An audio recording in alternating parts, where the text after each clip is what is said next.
अस्सलाम वालेकुम दोस्तों, बासर ट्रैवल की तरफ से खुश आमदीद। आपको पता है कि कोई भी नई वीजा अपडेट आती है तो बासर ट्रैवल वाले अपने दोस्तों के साथ लाजमी उसको शेयर करते हैं।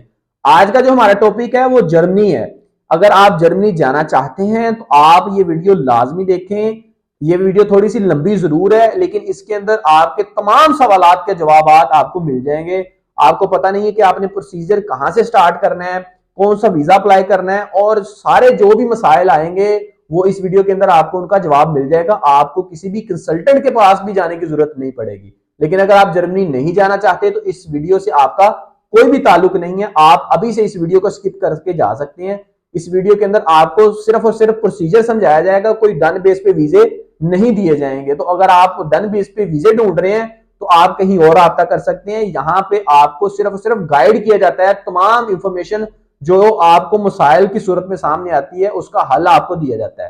तो जो लोग अब बात करते हैं उन लोगों की जो जर्मनी जाना चाहते हैं, खा उनका ताल्लुक किसी भी कैटेगरी से हो, यानी कि अगर विजिट वीजा के लिए जाना चाहते हैं या वो स्टडी वीजा के लिए जाना चाहते हैं या वो वर्क परमिट की सूरत में वहां पे जाना चाहते हैं। इसके अलावा एक और बहुत इंपॉर्टेंट कैटेगरी है, वो है फैमिली रीयूनियन की, यानी उनके स्पाउस या फैमिली वहां पे है और यहां से वो जाना चाहते हैं। तो ये वीडियो उन लोगों के लिए भी है। तो इस वीडियो के अंदर तमाम जो डॉक्यूमेंटेशन के हवाले से आपको जो डॉक्यूमेंटेशन चाहिए उसकी आपको गाइडेंस मिलेगी। इसके अलावा अपॉइंटमेंट जो सबसे ज्यादा मसला है जर्मनी के हवाले से, उसका भी हल आपको बताया जाएगा। हर एक वीजा कैटेगरी के हवाले से जहां से आपने अपॉइंटमेंट बुक करनी है और कैसे बुक करनी है वो आपको इस वीडियो के अंदर तरीका बताया जाएगा। जर्मनी के अंदर सिर्फ एक मसला है यहां से पाकिस्तान से जाने का, वो है अपॉइंटमेंट का। इसके अलावा जर्मनी जाना बहुत ज्यादा आसान है, सिर्फ और सिर्फ अपॉइंटमेंट की वजह से लोग जर्मनी नहीं जाते। स्टडी वीजा वहां पे बिल्कुल फ्री है, वहां पे वर्क परमिट मिलते हैं। इसके अलावा जो विजिट वीजा है वो बड़ी तादाद में वहां लोगों को दिया जाता है और यहाँ से फैमिली भी बड़ी तादाद में ट्रैवल करती है। तो मसला कहाँ आता है? मसला सारा आता है अपॉइंटमेंट का और डॉक्यूमेंटेशन का। तो इस वीडियो के अंदर आपको तमाम की तमाम डॉक्यूमेंटेशन बता दी जाएगी। इसके अलावा आपको अपॉइंटमेंट का भी तरीका बता दिया जाएगा और इसके अलावा एक्स्ट्रा टिप्स आपको दिए जाएंगे जो आपके प्रोसेस को और आसान कर देंगे। तो चलते हैं सबसे पहले अपनी स्क्रीन के ऊपर आपको प्रोसेस स्टार्ट करवाते हैं। सबसे पहले बात करते हैं टूरिस्ट वीज़ा के हवाले से। जो जर्मनी है इसकी जो लोकेशन है वो बहुत ज़्यादा अच्छी है विजिटिंग के हवाले से, यानी जो बहुत ज़्यादा पॉपुलर कंट्रीज़ हैं, डेवलप्ड कंट्रीज़ हैं, वो उसके अराउंड हैं, जैसे स्विट्ज़रलैंड, नीदरलैंड, हंगरी, इस तरह करके काफ़ी अच्छी अच्छी कंट्रीज़ हैं जो इसके अराउंड में हैं। तो अगर आपकी थोड़ी सी भी ट्रैवल हिस्ट्री अच्छी है या आप जेन्युइन विज़िट वीज़ा के लिए जाना चाहते हैं तो जर्मनी की रेशो विज़िट वीज़ा के हवाले से अच्छी है अगर आपके डॉक्यूमेंट्स अच्छे हैं। यानी इसकी जो विज़िट वीज़ा की रेशियो वो आपके डॉक्यूमेंट्स के ऊपर डिपेंड करती है। तो मैं आपको बताऊंगा कि आप कौन कौन से डॉक्यूमेंट्स रिक्वायर हैं टूरिस्ट वीज़ा अप्लाई करने के लिए और आपने अपॉइंटमेंट कैसे बुक करनी है। तो टोटल सारा प्रोसीजर आपका आ जाएगा। आपने बस क्या करना है, आपने डॉक्यूमेंट्स रेडी करने हैं और कुछ भी नहीं है इसके अंदर। तो सबसे पहले चलते हैं कि कौन कौन से में डॉक्यूमेंट्स रिक्वायर्ड हैं। तो सबसे पहले आपका जो पासपोर्ट है, करंट पासपोर्ट या ओल्ड पासपोर्ट, दोनों आपने साथ ले लेने हैं। जब आप अपॉइंटमेंट के लिए जाएंगे, आप अपॉइंटमेंट बुक करेंगे, आपको अपॉइंटमेंट मिलेगी, आपने वो फॉर्म वगैरह फिल करके सारा कुछ जो मैं आपको डॉक्यूमेंट्स बताऊंगा आपने वो सारे के सारे साथ लेके जाने हैं। जो आपने सबसे पहले काम करना है वो सिर्फ अपॉइंटमेंट बुक का है, इसके अलावा कुछ भी नहीं, आपने अपनी बारी का इंतजार करना है। लोग सोचते हैं कि बहुत ज़्यादा शायद डॉक्यूमेंट्स होंगे, तो नहीं, वो नॉर्मल से डॉक्यूमेंट्स हैं जो अदर कंट्रीज़ में भी आप विजिट वीज़ा अप्लाई करें तो वो ही आपको रिक्वायर्ड होते हैं। तो सबसे पहले पासपोर्ट आपका आ जाएगा, आपका करंट और ओल्ड पासपोर्ट दोनों आपने साथ ले लेने हैं। और उसके बाद ये आपकी वीज़ा एप्लीकेशन फ़ॉर्म आ जाएगी। एप्लीकेशन वीज़ा फॉर्म आप यहाँ से देखें, यहाँ से ये 4 पेजेस का एक फ़ॉर्म है। तो आपने घबराना नहीं है कि इतना लेंथी फॉर्म है, ये हम कैसे फिल करेंगे। ये बेसिक आपकी ही डिटेल इसके अंदर आ जाएगी, इसके अलावा कुछ भी नहीं है। देखें, फादर नेम, सर नेम, ये ऐसी चीज़ें हैं सारी इसके अंदर जो आपके पासपोर्ट और आपके आईडी कार्ड के हवाले से सारी इंफॉर्मेशन है। तो आप ये अच्छे से देख लें। ये कुछ भी ना समझ आए तो आप मुझसे लाजमी पूछ लें कि सर ये वाला ऑप्शन समझ नहीं आ रहा है या ये वाला, तो मैं आपको फुली गाइड कर दूंगा।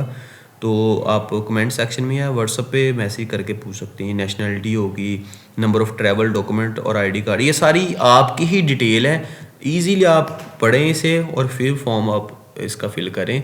इसमें कोई ऐसी चीज़ नहीं है जो आपको समझ आने वाली ना हो, तो आपने गलत इन्फॉर्मेशन नहीं देनी। ये फॉर्म आपका जो है ना, ये एक हिसाब से आपका वीज़ा ही है, क्योंकि अगर आप इस पर कुछ गलती करते हैं तो आपका वीज़ा आपका कैंसिल हो जाएगा, आपको मिलेगा ही नहीं।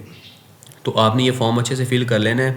अगर आपको ये निकालना नहीं आ रहा तो आप मुझे मैसेज कर दें, मैं आपको ये भी प्रोवाइड कर दूंगा। आपने ये सारा फॉर्म फिल करना है, इसका प्रिंट आउट निकलवाना है और वो आपने इस्लामाबाद में वैसे या कराची जिसमें भी आप जा रहे हैं वो लेके जाना है। इस्लामाबाद के लिए आप एक फॉर्म लेके जाएंगे और कराची के लिए आप 2 लेके जाएंगे। और आपने यहाँ पे एक पिक्चर्स का ऑप्शन मिल रहा है आपको, यहाँ पे आपने एक वाइट बैकग्राउंड के अंदर पिक्चर भी साथ लगा लेनी है। तो अब चलते हैं वापस उसी की तरफ जहाँ से हमने स्टार्ट किया था।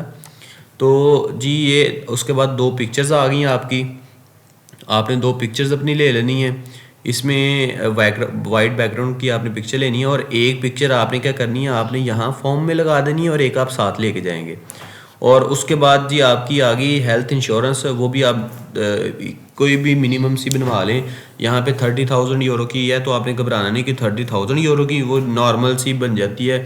वो 4-5 हज़ार के अंदर आपकी इजीली आपकी हेल्थ इंश्योरेंस भी बन जाती है। अगर आप बनवाना चाहें तो आप इसके हवाले से भी हमसे कांटेक्ट कर सकते हैं। और ये आप यहाँ पे साइन करेंगे जी, मैं जो चीज़ें दे रहा हूँ इंश्योरेंस वगैरह दे रहा हूँ ओरिजिनल दे रहा हूँ, तो फेक नहीं है, तो वो आप इजीली आप दे लेते हैं। अच्छा, ये प्रूफ ऑफ अकोमोडेशन, ये बहुत ज़्यादा ज़रूरी है। आजकल एयरपोर्ट की भी जो सूरत हाल है उस हवाले से भी बहुत ज़्यादा ज़रूरी है कि वो एयरपोर्ट पे भी आपको रिपोर्ट कर देते हैं कि जी आपके पास अकोमोडेशन का प्रूफ नहीं है। तो अगर आप रिलेटिव के पास जा रहे हैं तो उनके पास वहाँ का कॉन्ट्रैक्ट होगा, जब जो भी वहाँ पे अपनी जो रेजिडेंसी होती है उनके पास उनका एक कॉन्ट्रैक्ट होता है जो उन्होंने वहाँ पे किया होता है। तो आप वो मंगवा लें कि जी मैं इसके पास जा रहा हूँ, मेरा रिलेटिव है तो इसके पास मेरे लिए प्लेस मौजूद है, यानी 1 रूम है, 2 रूम है, या कितने पर्सन के लिए वो रूम है, तो इस तरह करके वो थोड़ा सा लगा लें। इसके अलावा आप अगर होटल बुक करना चाहते हैं, यानी आप किसी के पास नहीं जा रहे, आप कहते हैं जी मैंने अपना खुद पर्सनली तौर पे ही बुक करना है, तो आप booking.com से जाके अपना होटल रिज़र्व कर सकते हैं। सबसे अच्छी बात यह है उसकी कि आपको प्री पेमेंट भी देनी नहीं पड़ेगी, यानी 0 पेमेंट दिए बगैर आप अपना होटल बुक करें। अपना ट्रैवल प्लान बनाएं अच्छे से कि मैं इतने दिन के लिए जा रहा हूँ तो मैं उतने दिन के लिए होटल रिज़र्व कर रहा हूँ। आपको पैसे नहीं देने होटल रिज़र्व करने के लिए, इसलिए अपने जो आपका ट्रैवल प्लान है उस हिसाब से ही आपने होटल बुक करना है कि 15 दिन के लिए जा रहा हूँ, 1 मंथ के लिए जा रहा हूँ, 2 मंथ के लिए जा रहा हूँ, तो आप वो होटल देख लें, तो उसको उस हिसाब से बुक कर लें। तो वो आपको एक फॉर्म दे देंगे जो आइडेंटिटी होगी आपकी कि जी इसने हमारे पास जो रूम है वो रिज़र्व कर लिया हुआ है, तो वो आपको एयरपोर्ट पे भी काम आएगा और जब आप एम्बेसी के अंदर जाएंगे तब भी आप उसको साथ लेके जाएंगे। तो नेक्स्ट चलते हैं इसके जी फ़्लाइट रिजर्वेशन। अच्छा, ये फ़्लाइट रिजर्वेशन भी उतनी ही ज़रूरी है जितनी अकोमोडेशन का प्रूफ ज़रूरी है। अब तो एयरपोर्ट पे भी काफ़ी सख्ती है इसकी, आप रिटर्न टिकट जब तक आपके पास ना हो आपको ट्रैवल करने की ही इजाज़त नहीं मिलती। तो आप एम्बेसी में भी अगर आप अपने वीज़ा के चांसेस इंक्रीज़ करना चाहते हैं तो आप कंफर्म होटल बुकिंग प्लस जो आपकी टिकट है वो भी आप कंफर्म ही लें। तो आप वो जो डमी टिकट्स हैं वो ना यूज़ करें, आप कंफर्म टिकट लें, अपनी थोड़े से एक्सपेंसेस कर लें आप इसके ऊपर।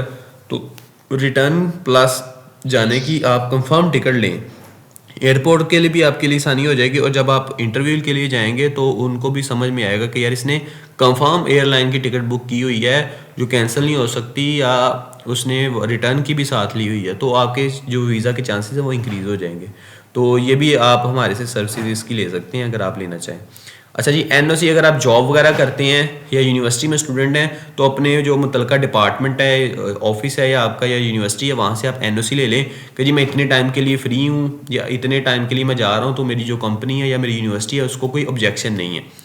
तो पासपोर्ट कॉपी आप ले लें अपनी, जो जिस पे फ्रंट पेज होता है सामने वाला जिसके ऊपर आपकी पिक्चर होती है वो, उसके सामने वाला पेज इसकी फ़ोटोकॉपी आप साथ लेके जाएं।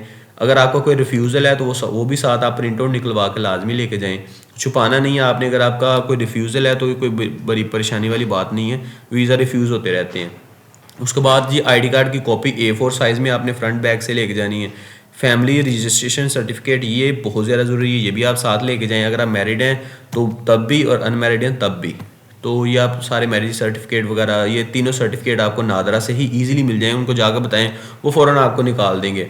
और इसके अलावा अपने जो चिल्ड्रन हैं उनकी लिस्ट वगैरह सारी आपने, अगर आपके फैमिली कोई अब्रॉड में रह रही है, जर्मनी में के अंदर रह रही है, तो उसकी भी आप ले लें, उनके पास कार्ड होगा वहाँ का। जो अगर जॉब करते हैं तो ब्लू कार्ड होगा, स्टूडेंट हैं तो उस हिसाब से उनके पास उनका वो रेजिडेंसी होगी, तो आप वो मंगवा लें। तो बताएं कि आज वो किस स्टेटस के ऊपर हैं।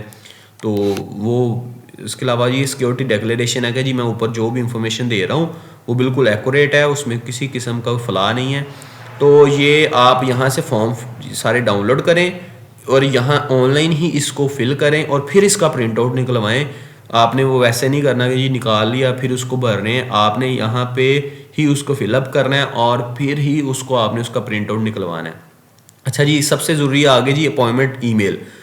अपॉइंटमेंट ईमेल ही सबसे ज़्यादा ज़रूरी है क्योंकि सबसे ज़्यादा इंतज़ार आपको अपॉइंटमेंट पे ही करना पड़ता है। कराची के अंदर आपको फिर पाकिस्तान के अंदर इसकी 2 एम्बेसी हैं, एक कराची के अंदर है और एक इस्लामाबाद के अंदर है।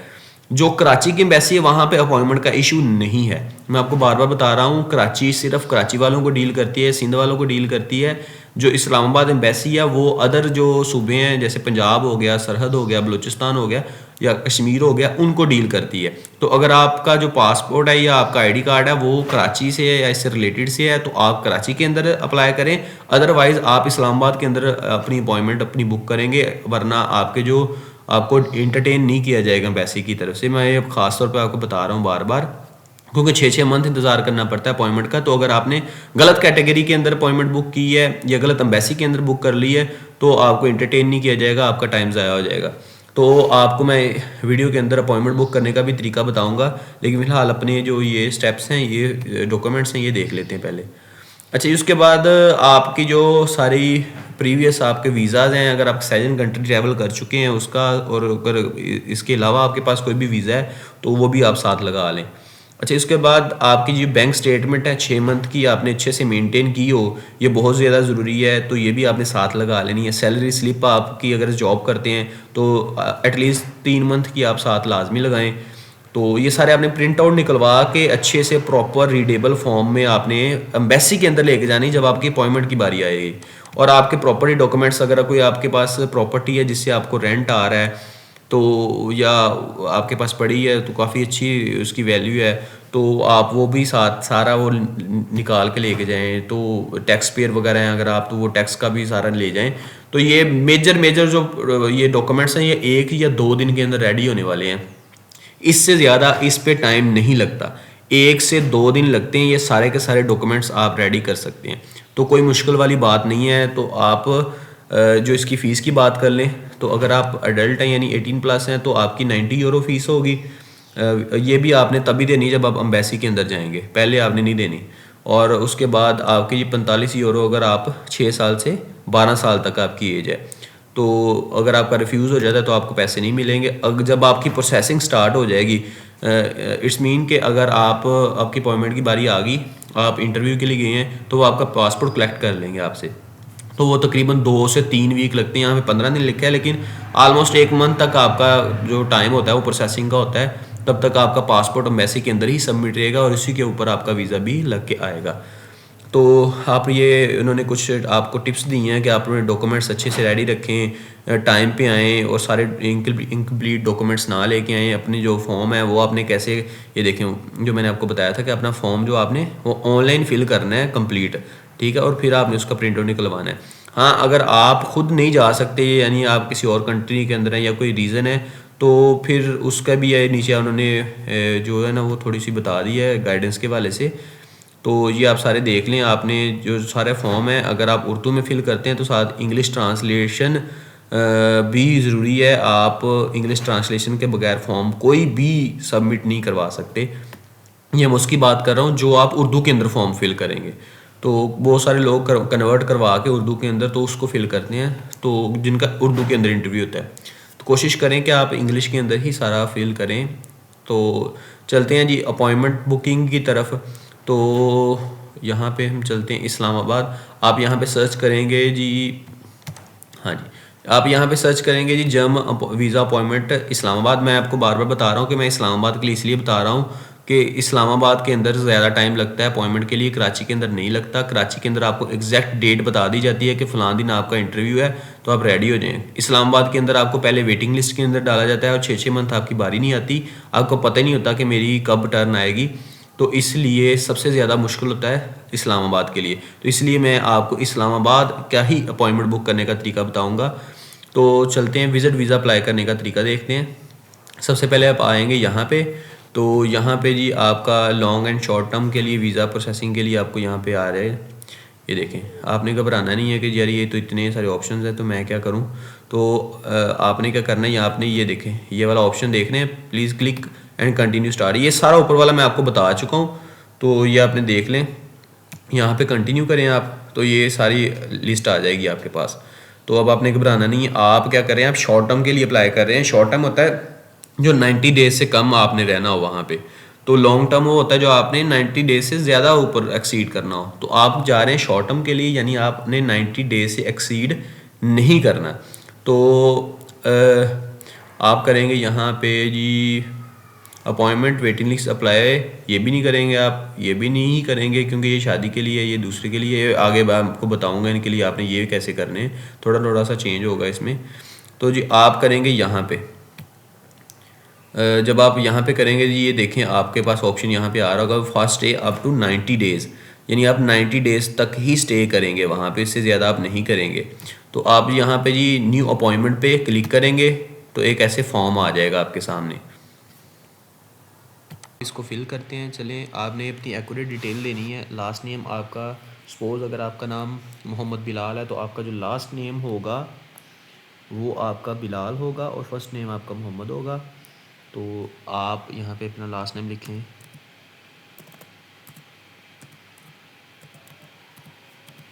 बिलाल, फर्स्ट नेम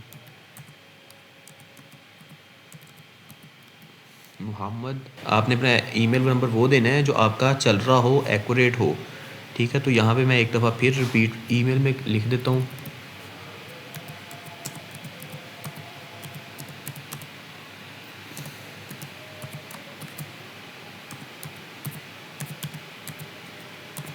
ये मेरा ईमेल नंबर आ गया।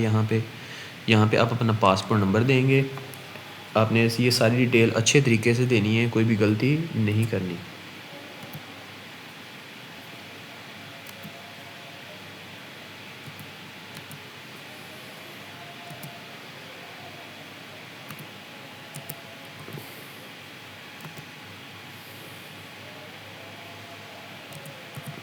यहाँ पे पासपोर्ट नंबर आ गया। यहाँ पे अपना आप टेलीफोन नंबर दें वो जो आपका चल रहा हो, क्योंकि वो आपसे कांटेक्ट कर सकते हैं किसी भी वक्त, कोई भी डॉक्यूमेंट्स उनको रिक्वायर हो या कोई भी उन्होंने वेरिफिकेशन करनी हो तो वो आपको कांटेक्ट कर सकते हैं। इसलिए आपने अपना नंबर देना है वो जो चल रहा हो।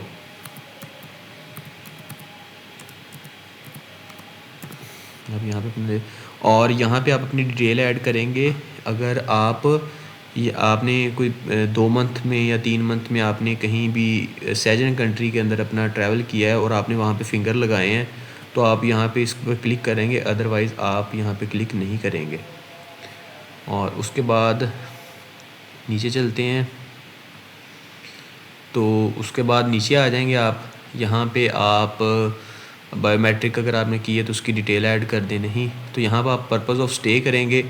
तो पर जो विज़िट वीज़ा होता है वो बिज़नेस के लिए भी यूज़ किया जा सकता है, टूरिज़म के लिए भी किया जा सकता है, अलग अलग के लिए किया जा सकता है। अगर आप स्पोर्ट के लिए जा रहे हैं, कोई वहाँ पे फुटबॉल मैच है वो देखना चाह रहे हैं तो आप उस हिसाब से करेंगे। आपका जो पर्पज़ है वो आया टूरिज़म।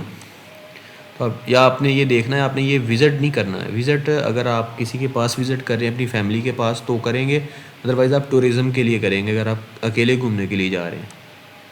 और यहाँ पे आप ये आप रहने दें, अगर आप करना चाहते हैं तो लिख सकते हैं। कोई भी वहाँ पे अगर आपको जानने वाला है, कोई ऐसी कोई प्लेस है जहाँ से आपको बुलाया गया या आप विज़िट करें वहाँ पे लिख सकते हैं, अदरवाइज़ इसको आप रहने दें। नेशनैलिटी में आपकी पाकिस्तानी होगी और आपने ये एक कैपेचे है, आपने इसको अच्छे से फिल कर लेना है। अगर आपको इसकी समझ नहीं आती तो आप यहाँ पे लोड एंड अदर पिक्चर भी कर सकते हैं। ये आप नीचे आएंगे, ये आ गया आपका, ये कुछ समझ आ रहा है तो इसको आप देख लेते हैं।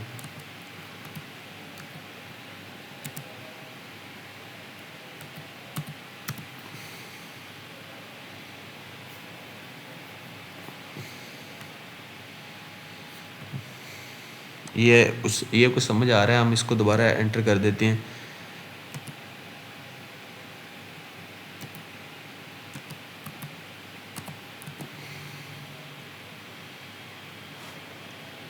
ये जी आपकी अपॉइंटमेंट जो है वो बुक हो चुकी है। आपका रेफ़रेंस नंबर यहाँ पे आ चुका है। आपने ये रेफ़रेंस नंबर किसी को बताना नहीं, कोशिश कीजिएगा कि ये आप इसको सिक्योर रखें। ये आपको एक आप इसका स्क्रीनशॉट भी लेके रख लें। इसके अलावा ये कंफर्मेशन भी मेरी जो जीमेल है उस नंबर पे आप मुझे मिल जाएगी। आपने वो लाज़मी संभाल के रखना है। ये आपकी अपॉइंटमेंट ऑलमोस्ट बुक हो चुकी है। अब आप बस ईमेल को आप कॉपी कर लें तो वो आपकी अब सिक्योर हो गई है। अब आप वेटिंग लिस्ट के अंदर चले गए, आपको अभी अपॉइंटमेंट नहीं मिली। आपको रेफ़रेंस नंबर तो मिल गया है, लेकिन आपका जो रेफ़रेंस नंबर है वो वेटिंग लिस्ट के अंदर मौजूद है। तो आपको 1-2 वीक पहले कंफर्मेशन के लिए आ जाएगी कि आपको आपकी फ़लाँ वीक को फ़लाँ दिन को आपका जो है अपॉइंटमेंट है। तो आप अपने डॉक्यूमेंट्स के साथ वहाँ पे आएँ, जो आपने डॉक्यूमेंट्स रेडी किए हुए हैं। तो आपने ये आपका ऑलमोस्ट टूरिस्ट वीज़ा अप्लाई हो गया है। तो इसके बाद बात करते हैं कि आप ये कितनी देर पहले जमा करवाएं।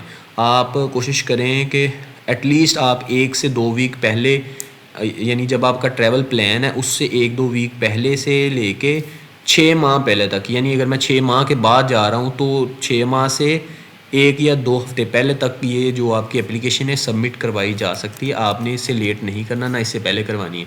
यानी आज अगर फरवरी है तो अगर मैं 7वें महीने जा रहा हूँ, 6ठे महीने जा रहा हूँ, तो मैं अभी से इसको सबमिट करवा सकता हूँ। तो आपने उस हिसाब से इसको सबमिट करवाना है और आपने डिटेल्स अपनी सारी एक्यूरेट रखनी है। अपॉइंटमेंट मैं जो भी बुक करूँगा, चाहे वो स्टडी वीज़ा के लिए हो, वो थोड़ी सी डिफरेंट होगी इससे, क्योंकि वो अलग वेबसाइट पे जाके बुक करनी पड़ेगी। अब न्यू सिस्टम के तहत उन्होंने अपना सिस्टम चेंज किया हुआ है। अगर आप फैमिली रीयूनियन के लिए जा रहे हैं, विज़िट वीज़ा के लिए जा रहे हैं, वर्क के लिए जा रहे हैं, तो आपकी अपॉइंटमेंट सेम इसी तरह फॉर्म आएगा तो आपने बुक करनी है, लेकिन वो कैटेगरी अलग चूज़ करनी पड़ेगी। इसलिए आपने उसके लिए ये कैटेगरी यूज़ नहीं करनी, वो अलग कैटेगरी में होगा। वो आगे चलते हैं तो उसके अंदर मैं हर एक की अलग अलग अपॉइंटमेंट का आपको बताऊंगा। तो बाकी ये डिटेल सेम रहेगी जो ये अपॉइंटमेंट के अंदर आपने डालनी है। तो इसलिए आप इसको लाजमी अच्छे से देख लीजिएगा एक दफ़ा। अब चलते हैं नेक्स्ट कैटेगरी की तरफ। ये है हमारा फैमिली रीयूनियन वीज़ा। तो ये उन लोगों के लिए है जिनकी स्पाउस, हस्बैंड या वाइफ जर्मनी के अंदर हैं या वो शादी के लिए जाना चाहते हैं। ये 2 रीज़न की वजह से आप फैमिली रीयूनियन वीज़ा अप्लाई कर सकते हैं। तो बहुत सारे लोग हैं जिनके स्पाउस वहाँ पे हैं, यानी हस्बैंड या वाइफ, तो वो पाकिस्तान से वहाँ पे ट्रैवल करना चाहते हैं। तो बहुत सारे लोग हमसे कांटेक्ट करते हैं कि सर डॉक्यूमेंट कौन से चाहिए, क्योंकि लोगों को पता नहीं लगता यार कि हमने डॉक्यूमेंट कौन कौन से एम्बेसी के अंदर सबमिट करवाने हैं। तो इस हवाले से बहुत ज़्यादा कन्फ्यूजन रहती है कि डॉक्यूमेंट कौन से हैं जो हमारी जो मैरिज है उसको वेरीफाई करेंगे। तो आपको मैं टोटल A to Z या आपके जो डॉक्यूमेंट्स रिक्वायर हैं एम्बेसी के अंदर वो बताऊंगा। इसके अलावा आपको किसी भी और डॉक्यूमेंट को सबमिट करवाने की ज़रूरत नहीं पड़ेगी। इसके अलावा आपको अपॉइंटमेंट भी इसी के अंदर ही बुक करने का बता दूंगा कि आपने अपॉइंटमेंट कैसे बुक करनी है। इसके अलावा फैमिली रीयूनियन का आपको एक मैं बात बता दूं, या इन्फॉर्मेशन के अंदर भी उन्होंने बताया हुआ है इस्लामाबाद के लिए ख़ासकर। कराची के लिए तो फिर अपॉइंटमेंट मिल जाती है। जो इस्लामाबाद के अंदर अपॉइंटमेंट का है वो आलमोस्ट 1 साल से 1.5 साल तक आपको अपॉइंटमेंट ही नहीं मिलती, यानी आप वेटिंग लिस्ट के अंदर पड़े रहते हैं और आपको 1-1.5 साल तक अपॉइंटमेंट नहीं मिलती। तो कुछ लोग इस कैटेगरी को से बचने के लिए, यानी इस लेट से बचने के लिए, वो क्या करते हैं, वो आउट ऑफ कंट्री जाके वहाँ पे अपनी अपॉइंटमेंट वगैरह बुक कर लेते हैं। तो उसकी कंडीशंस भी मैं इसी के अंदर डिस्कस करूँगा कि आप अगर किसी आउट ऑफ कंट्री जा रहे हैं तो उसकी टर्म्स एंड कंडीशन क्या हैं, आपको कौन सी कंट्री जाना चाहिए और आपका जो वीज़ा वहाँ के लिए वो कैसा होना चाहिए। तो वो भी इसी के अंदर डिस्कस करेंगे। तो सबसे पहले करते हैं उन लोगों के लिए जो पाकिस्तान से अपना प्रोसेस करते हैं। तो ये कुछ डॉक्यूमेंट्स हैं, ये आप डिटेल यहाँ पे देख सकते हैं। तो आप ऑलमोस्ट छोटी मोटी डिटेल हैं वो, ये कोई इतनी नहीं है। वो अगर वेरिफिकेशन के बारे में कह रहे हैं कि वो किसी भी वक्त आपसे वेरिफिकेशन के लिए कांटेक्ट कर सकते हैं। अगर आपको कहें आप एप्लीकेशन दोबारा दें तो उसके आपको चार्जेस अलग देने पड़ेंगे। तो ये कुछ ऐसी डिटेल है, ये इतनी ख़ास नहीं है, ये ऐसा होता नहीं है, बहुत कम रेयर चांसेस हैं जब होता हो। तो हम इसके डॉक्यूमेंट्स की तरफ चलते हैं। तो सबसे पहले जो आइए कुछ इन्होंने बताया कि ये आपके जो डॉक्यूमेंट्स हैं A4 में हो और अच्छे से पढ़े जाने वाले हों और हर जगह से स्टेपल ना हो, यानी प्रॉपर अच्छी डॉक्यूमेंटेशन आपने की हो। तो सबसे पहले आ जाएगा आपका एप्लीकेशन फॉर्म। अगर आप इस्लामाबाद एम्बेसी के अंदर जा रहे हैं तो आप ये वाला फॉर्म फिल करेंगे, और अगर आप कराची एम्बेसी के अंदर जा रहे हैं तो आप ये वाला फॉर्म फिल करेंगे। तो आप जा रहे हैं इस्लामाबाद के अंदर। मैं मोस्टली जा रहा है इस्लामाबाद को इसलिए कर रहा हूँ कि डॉक्यूमेंटेशन सेम है, ज़्यादा मसला इस्लामाबाद वालों के लिए आता है। तो हम इस्लामाबाद वाला एप्लीकेशन फॉर्म ओपन करके देखते हैं। तो ये आ जाएगा हमारे पास फॉर्म। इसको इंग्लिश के अंदर ट्रांसफ़र कर लेते हैं, और ये इंग्लिश में हमारा 1-2 सेकंड लगेंगे इसको ट्रांसफ़र होने में। ये गूगल इसको ट्रांसलेट कर रहा है, ये हमारा हो गया। अच्छा, यहाँ पे name, surname, father name, my name, ये सारी आपकी डिटेल है, ठीक है। जो आप ख़ुद अप्लाई कर रहा है बंदा, ये उसकी डिटेल है, ठीक है, स्टार्टिंग में। उसके बाद आप यहाँ पे अपनी मास्टर स्टेटस बताएंगे, सिंगल हैं या मैरिड हैं। ये इसलिए ताकि अगर जो लोग यहाँ से शादी करने के लिए जा रहे हैं वहाँ पे, तो उनके लिए भी इसी के अंदर कैटेगरी मौजूद है, तो सेम फॉर्म वो फिल करेंगे। तो यहाँ पर अपनी पासपोर्ट, अपनी सारी पासपोर्ट की डिटेल होगी।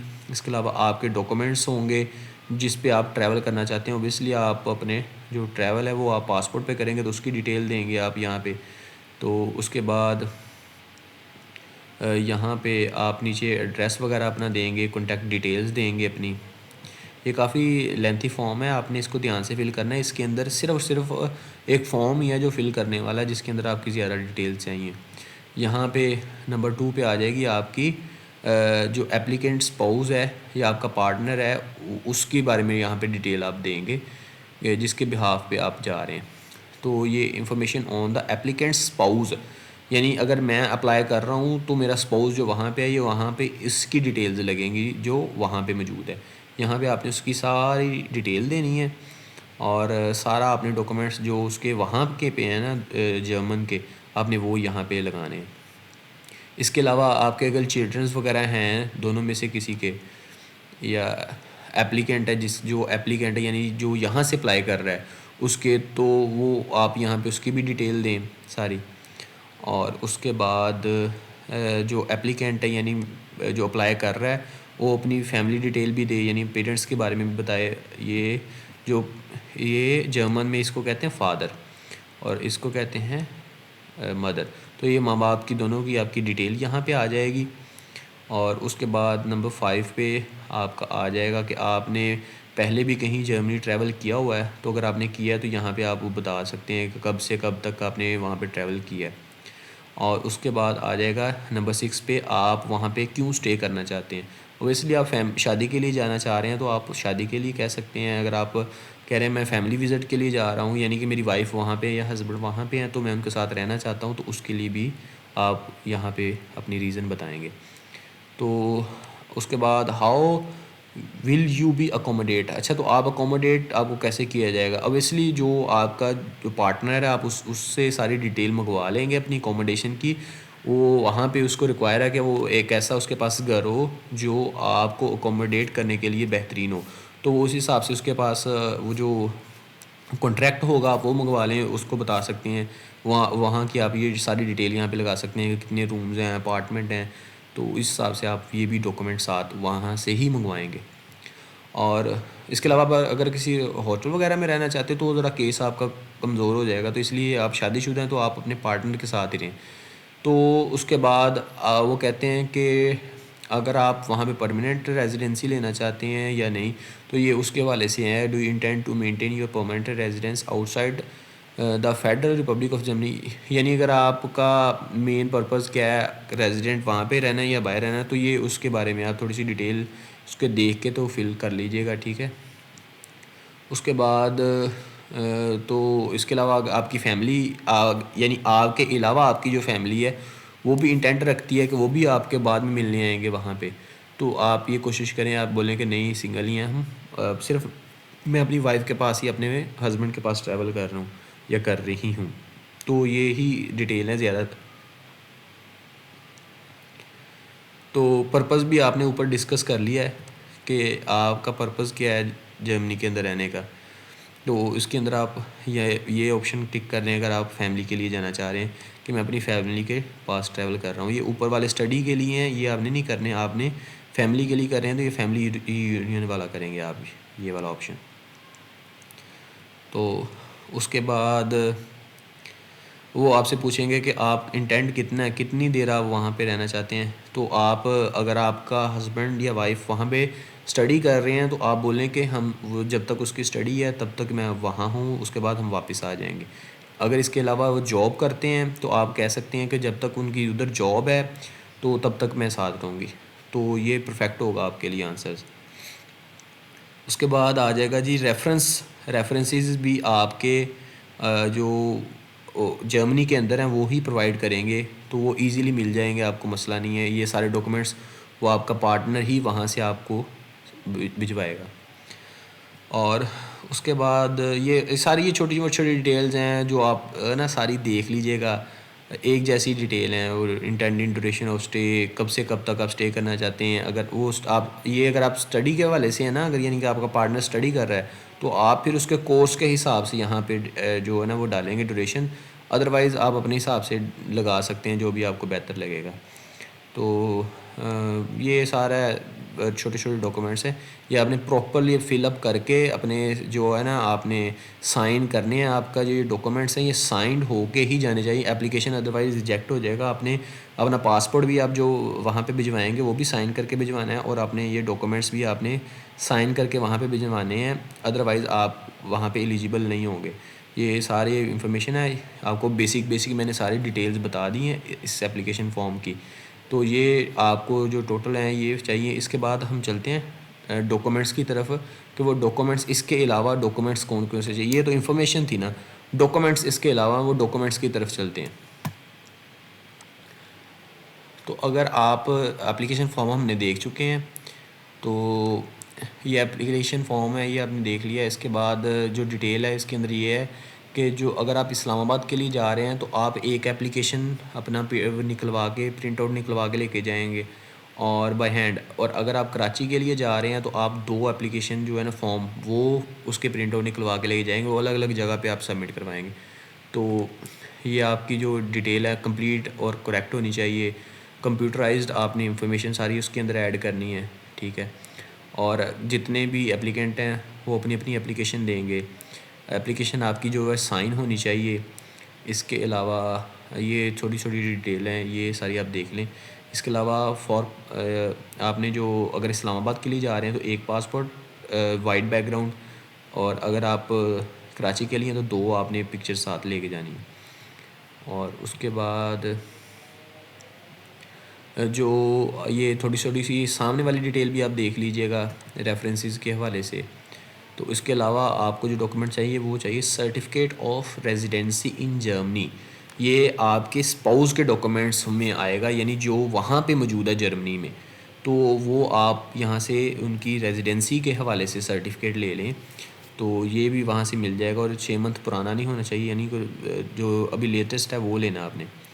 उसके बाद आप यह अपने स्पाउस के हवाले से उसकी रेजिडेंसी परमिट के हवाले से यहाँ पे इंफॉर्मेशन ऐड करेंगे, वो भी उनके पास होगी। जब आप उनको बताएंगे ये वाली तो वो समझ जाएंगे, वो आपको ये भी भेज देंगे। इसके अलावा applicant current passport and ID. Applicant आप हैं, यानी जो यहाँ से अप्लाई कर रहे हैं वो होंगे एप्लीकेंट। तो आप एप्लीकेंट का जो पासपोर्ट है और आईडी कार्ड है वो भी आपने साथ लेके जानी है। या अगर टर्म एंड कंडीशंस हैं कि कॉपी ऑफ पेजेस 0 to 3 ये पासपोर्ट के लिए होगा, copy of all pages with stamp and visas, जो वीज़ा लगे हैं उस पासपोर्ट पे उसकी भी कॉपी, और कॉपी ऑफ CNSA, ठीक है, ये शनाख्ती कार्ड की कॉपी ऑफ प्रीवियस पासपोर्ट। अगर आपके प्रीवियस पासपोर्ट हैं तो वो भी आपने साथ लेने हैं, और इसके लिए ये कंडीशंस यूज़ करनी है आपने। उसके बाद copy of spouse family members valid and previous passport. आपका जो स्पाउस है उसका भी आप पासपोर्ट साथ लेंगे तो वो भी आप लगाएंगे, वो वैलिड होना चाहिए, यानी जो अभी उसका करंट है। और उसके बाद जी ओरिजिनल नादरा कंप्यूटराइज सर्टिफिकेट, ये आप नादरा से आपको इजीली मिल जाएगा, परेशान नहीं होना आपने। वहाँ से अगर आप जाकर उनको बताएंगे किस पर्पज़ के लिए तो वो आपको निकाल देंगे।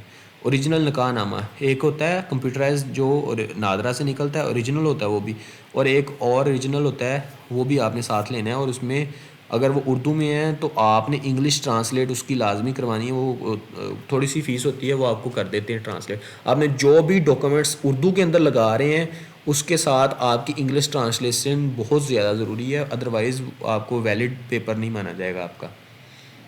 और उसके बाद ये आपकी मैरिज रजिस्ट्रेशन सर्टिफिकेट है, ये भी आपको मिल जाएगा नादरा से। अगर फिर आ जाएगा proof of previous marriages of for both spouses, यानी आप और आपका जो स्पाउस है उनकी अगर कोई प्रीवियस शादी है तो उसकी डिटेल भी आप साथ लाजमी लगाएंगे। उसके बाद आ जाएगा नंबर 12। इसमें अगर स्पाउस एक यहाँ से एप्लीकेंट है, उसकी फैमिली में उसके बच्चे हैं और वो पहले से शादीशुदा, वो उसके पास वो राइट होना चाहिए गवर्नमेंट की तरफ से कि वो बच्चों के लिए अप्लाई कर रहा है, तो क्या वो जाने के लिए अहल है, यानी वाइफ है तो वो अपने बच्चों को साथ लेके जा सकती है। प्रीवियस हस्बैंड अलाउ कर रहा है इस चीज़ के लिए तो वो भी साथ इसमें आप ऐड करेंगे और वो सारा कुछ आप इंग्लिश ट्रांसलेशन के अंदर ही करेंगे अगर वो उर्दू में है। तो उसके बाद नेक्स्ट स्टेप आ जाएगा ये इसलिए होता है कि ये फ़िलहाल आपके लिए नहीं है क्योंकि आप तो रिफ्यूजी नहीं है। अगर कोई ऐसा है जो पाकिस्तान के रिफ्यूजी बेसिस के अंदर वहाँ पे है, यानी आप जिसकी बेस पे अप्लाई कर रहे हैं यानी हस्बैंड या वाइफ, उसका अगर वहाँ पे जो डेजिग्नेशन है वो रिफ्यूजी है, तब आप इसके लिए अप्लाई करेंगे। अदरवाइज़ ये आप नंबर 13 वाला छोड़ दें। अच्छा, ये बहुत ज़्यादा इम्पोर्टेंट है। आजकल हर बंदे को कहा जाता है कि जी आप अगर जा रहे हैं स्पाउस वीज़ा के पे ऊपर जर्मनी के अंदर तो आपको A1 लैंग्वेज सर्टिफिकेट रिक्वायर्ड है, जर्मन का A1। तो वो बेसिक होता है, वो यहाँ से आपको गोथी इंस्टीट्यूट है वहाँ से लेना पड़ता है। तो ये बहुत ज़्यादा मुश्किल परेशानी वाली बात थी लोगों के लिए कि जो लोग पढ़े लिखे नहीं हैं, पढ़े लिखे होने के साथ साथ भी जर्मन लैंग्वेज सीखना ज़रा टफ़ हो जाता है। तो वो बड़े परेशान थे, वो लोग हमसे कांटेक्ट करते हैं कि सर क्या हमें A1 लैंग्वेज सर्टिफिकेट भी चाहिए। तो वो क्या करते हैं, जो एजेंट्स हैं वो पैसे लेके करते हैं जी आपको ज़रूरत नहीं पड़ेगी। तो मैं आपको बता देता हूँ कि किस किस कैटेगरी के अंदर आपको A1 लैंग्वेज की ज़रूरत है, अदरवाइज़ आपको ज़रूरत मोस्टली केसेस के अंदर नहीं है। अच्छा जी, अगर आप का जो पार्टनर है वो रिफ्यूजी है, ठीक है, तो वो उसके लिए भी आपको लैंग्वेज कोर्स नहीं चाहिए। यानी अगर आपका जो उसने वहाँ पे जाके साइलम अप्लाई किया हुआ है तो तब भी आपको ये रिक्वायर्ड नहीं है। इसके अलावा अगर आपका एप्लीकेंट यूरोपीय यूनियन ब्लू कार्ड होल्डर है, यानी वहाँ पे जब आप जॉब करते हैं स्टार्ट, तो आपका एक पेपर बनता है, उसको कहते हैं ब्लू कार्ड। तो वो ओबियसली वहाँ पे जो भी जॉब करते हैं उनके लिए वो बन जाता है। तो वो ब्लू कार्ड अगर आपके बनने के साथ साथ फिर आपके पार्टनर को भी A1 की ज़रूरत नहीं पड़ती, तो आपने इस बात का परेशानी नहीं लेनी। अगर आप स्टडी वीज़े के अंदर है तो वो कैटेगरी ज़रा अलग हो जाती है। अगर आपका स्पाउस वहाँ पे वर्किंग कंडीशन के अंदर है तो उसके पास ब्लू कार्ड होगा, तो इसलिए आपको वो ज़रूरत नहीं पड़ेगी A1 की। अब आप समझ गए हैं कि किस किस वजह से आपको ज़रूरत पड़ती है और किस किस वजह से नहीं पड़ती। तो आगे चलते हैं। ये भी सारी आप थोड़ी सी देख लीजिएगा, इन्होंने बताई कि कौन कौन से इंस्टीट्यूट से आपको A1 करना पड़ेगा।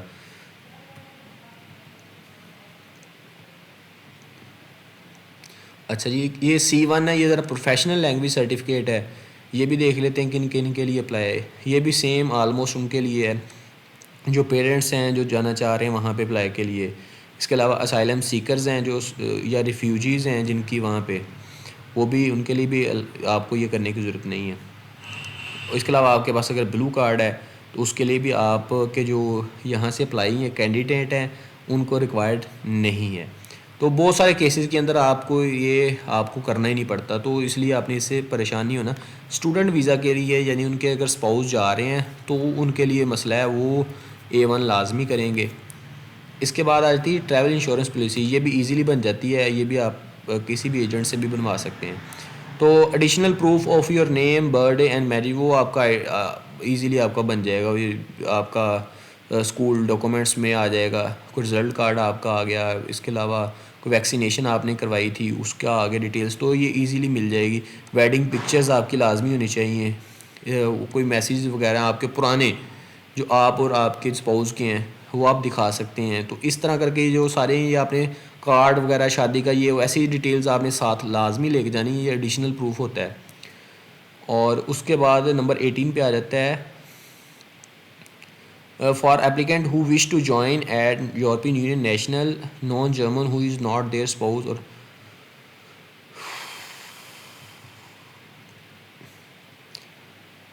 अच्छा जी, जो इसके बाद आता है नंबर 18। नंबर 18 के अंदर वो लोग शामिल हैं जो लोग यानी जिनका डिवोर्स हो चुका है या कोई इस तरह का केस है, तो एलिमनी पेमेंट दे रहे हैं अपने स्पाउस को, तो वो भी अप्लाई कर सकते हैं इसके लिए। तो ये आपके लिए नहीं है, आप इसके लिए ना करें। मेजर केसेस की बात कर रहा हूँ, उसमें आपकी रिक्वायर्ड नहीं होता। उसके बाद जी मोस्ट इम्पॉर्टेंट और सबसे परेशान कन वाली बात वो है अपॉइंटमेंट कंफर्मेशन ईमेल। आपको मैंने बुक करना पहले सिखा दिया हुआ है। अगर आपने वो नहीं देखा विज़िट वीज़ा के एंड वाली पोर्शन में, तो वहाँ पे मैंने आपको अपॉइंटमेंट बुक करने का तरीका बताया है। तो मैं आपको बताता हूँ इस कैटेगरी के अंदर आप कौन से वाले ऑप्शन पे जाकर क्लिक करेंगे। तो आप अपॉइंटमेंट के लिए आपको ज़रूरी है आपकी ईमेल होनी चाहिए, वो आपने साथ लाजमी करनी है। और उसके बाद जी डिक्लेरेशन आ जाएगी जिसके अंदर ये सारी डिटेल्स आ जाएंगी। आप उनको बताएंगे जी 75 euros I have paid early. तो ये इसके अलावा ये सारी चीज़ें जो ये आप बता देंगे, डिक्लेरेशन करेंगे जी मैं सारी जो भी ऊपर डिटेल दे रहा हूँ वो एक्यूरेट है, उसमें किसी किस्म की कोई बातचीत ऐसी नहीं है जो मैंने फॉल्स लगाई हो। तो ये सारी उसी के अंदर आ जाएगी। इसके बाद वीज़ा फ़ीस है, ये आप पे कर देंगे उनको, तो ये भी साथ आपका रिकॉर्ड चला जाएगा जी मैंने वीज़ा फ़ी भी अपनी पे कर दी है। तो ये छोटी छोटी नीचे डिटेल हैं, ये आप देख लें। ये लिस्ट आप यहाँ से प्रिंट आउट निकलवा सकते हैं, जो भी ऊपर मैंने आपको डॉक्यूमेंट्स बताए हैं। अगर आपको नहीं निकालने आते तो आप मुझसे कॉन्टैक्ट कर लें, मैं आपको इसकी लिस्ट भी प्रोवाइड कर दूँगा। सारे चीज़ें हैं ये आपने देख लेनी अच्छे से। कोई ना समझ आए तो मेरे साथ लाजमी आपने कॉन्टैक्ट करना है, आपने गलत इन्फॉर्मेशन ऐड नहीं करनी। तो अब चलते हैं अपॉइंटमेंट की तरफ कि आपने फ़ैमिली के लिए अपॉइंटमेंट कैसे बुक करनी है। तो जी ये यहाँ पे ही आपको सर्च करने की भी ज़रूरत नहीं है। आप जब इस वेबसाइट के ऊपर आएंगे, इस वेबसाइट के ऊपर, तो यहाँ पे नीचे जाएं, तो यहाँ पे आपके लिए कैटेगरी आ जाएगी जहाँ जो आपको डायरेक्टली अपॉइंटमेंट के ऊपर ले जाएगी।